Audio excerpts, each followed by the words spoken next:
This is the global news update on top accolade news.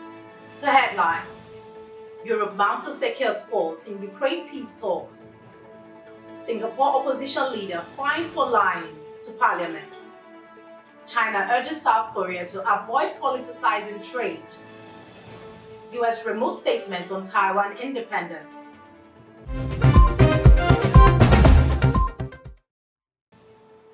In politics, Europe mounts a secure sport in Ukraine peace talks. European leaders are mounting to form a united front on security spending and Ukraine's future after being excluded from US-Russia talks.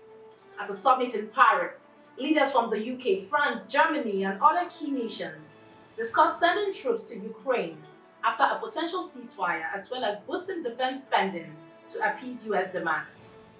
While some European leaders are willing to contribute troops, the concept remains controversial, with voters and military capabilities posing significant challenges. With uncertainty over US commitment to Europe's security, the summit marks a critical moment for Europe to assert its position on the global stage while navigating strained relations with Washington and Moscow. Still in politics, Singapore opposition leader fined for lying to parliament.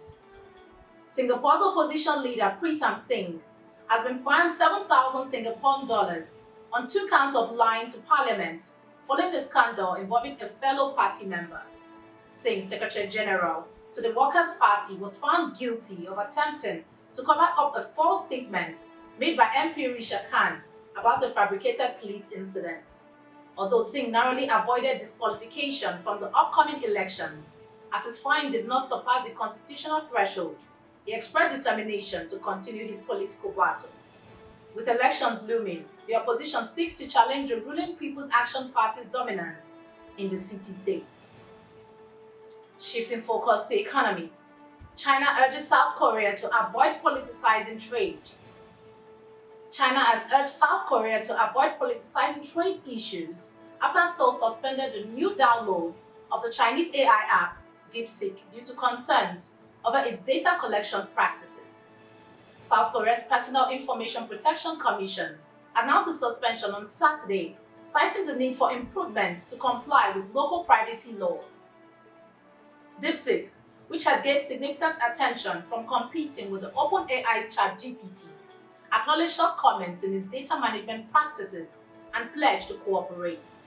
China, responding to the move, emphasized that Chinese companies must comply with local regulations abroad, but warned against making trade and technology issues a political matter. Moving to international relations, US removes statement on Taiwan independence. The US State Department has stirred tensions with China after removing a statement from its website saying that it does not support Taiwan's independence. The change, described by the US as part of a routine update, has angered China, which sees Taiwan as a breakaway province. The revised fact sheet, now stating that the US supports Taiwan's participation in international organizations where applicable, has drawn criticism from Beijing, which called the update a serious regression. Taiwan, meanwhile, welcomed the changes as positive, with Foreign Minister Ling Chailong expressing gratitude for the shift. However, Beijing is urging Washington to correct what it calls a mistake and adhere to one China policy, which recognizes China's sovereignty over Taiwan. You are watching the Global News Update on Top Accolade News. Do stay with us. Still to come.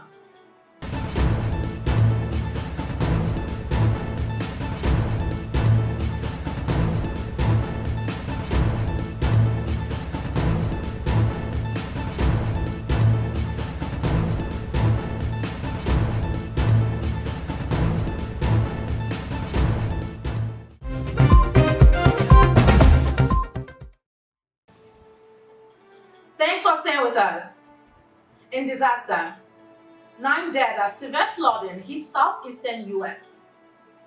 At least 9 people have tragically lost their lives over the weekend as torrential downpours unleashed severe flooding across southeastern United States. Kentucky has been hit hardest, with 8 deaths reported, including a mother and a child, and widespread road closures.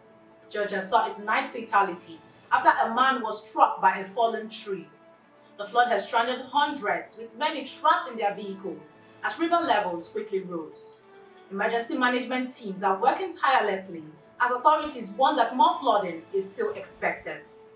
The National Weather Service is urging residents to stay off the roads as several states, including Tennessee, Virginia, and West Virginia, brace for continued heavy rain and rising waters. Now in crime, Syrian man arrested after fatal stabbing rampage in Austrian city. In a tragic incident in Villa, Austria, a 14-year-old boy was killed and 5 others were injured when a 23-year-old Syrian man, possibly radicalized by Islamic State propaganda, launched a stabbing attack in the city center on Saturday. The suspect, who used a folding knife, was arrested shortly after the assault. Authorities are calling the attack an act of Islamic terrorism, but the Interior Minister confirming the man acted alone, having radicalized quickly through online materials. The incident has reignited the debate on migration, with far-right politicians calling for stricter asylum policies. The attack marks the second deadly extremist assault in Austria in recent years following the 2020 Vienna shooting. Moving to entertainment. Shakira cancels LIMA concert due to abdominal condition. Colombian pop icon Shakira has been forced to cancel her highly anticipated concert in Lima, Peru, after being hospitalized with an abdominal condition. The 48-year-old singer shared on social media that doctors advised her not to perform, and she expressed deep regret over disappointing her fans. Shakira thanked her followers for their loving messages, which she said gave her strength. Despite the setback, Shakira assured fans that a new concert date will be planned, and she hopes to return to the stage soon. Now in sports. PIA to support ICC Champions Trophy teams with charter flights and cultural experience. Pakistan International Airlines has announced special arrangement to support teams participating in the ICC Champions Trophy with 9 charter flights connecting key venues across Pakistan as well as Dubai from India's stage matches.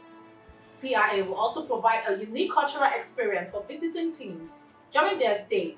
The tournament kicked off on February 16 with a grand opening ceremony at Gaddafi Stadium. The first match will take place on February 19th, with Pakistan facing New Zealand, following a high-profile match against India in Dubai on February 23rd. With international stars in attendance, including former champions, the excitement is building as the competition continues. That concludes our global news update for today. Stay tuned for more global news and developments. Thanks for joining us. I am Ojorumi Okocha. Connect and engage with us on all our social media handles. Do have a wonderful day.